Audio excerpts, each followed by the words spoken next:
So, on yesterday's show, I began by saying that thanks to 2 years of insane policies by almost all Western governments, you're poorer, you're sicker, your children are damaged. But what do I know? I'm just some bloke on the telly.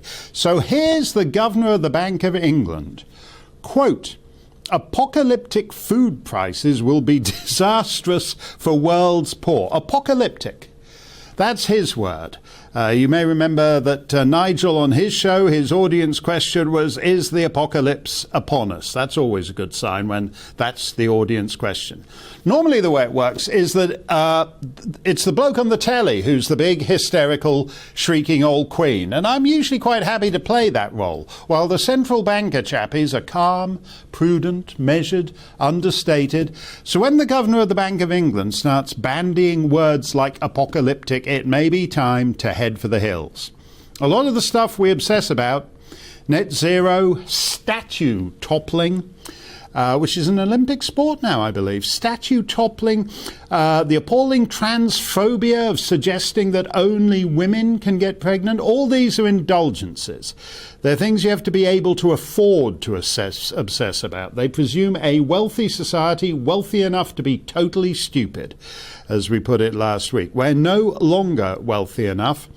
According to Her Majesty's government, quote, people face biggest drop in living standards since 1956. Do you remember 1956? It was a long time ago. The Dreamweavers were #1 in the charts. Sadness, I fear your lips won't be smiling, your eyes will not shine, for I know tomorrow's that. Wait, enough of that. Enough of that. Take it off. That's too old even for the oldie stations.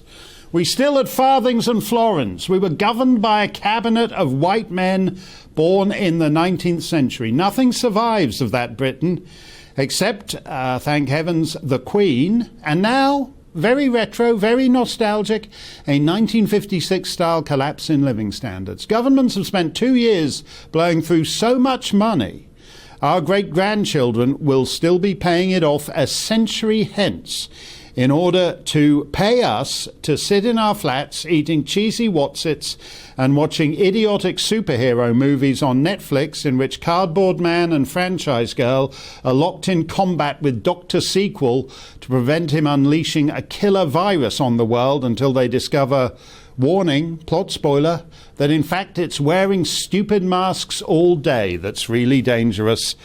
So all the superheroes drop dead. 80% of all the US dollars in circulation have been printed in the last 2 years.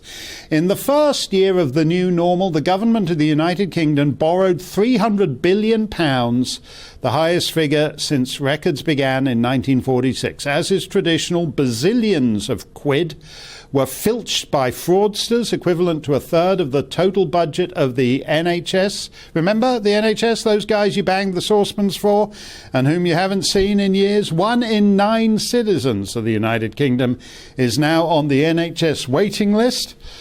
That's an all-time record since records began in the early Middle Ages when there was a 3-month waiting list to get a leech. They want you to keep talking about ginger growlers and the absolute banal reductio of party politics. Ooh, your leader's illegal party was way bigger than my leader's illegal party.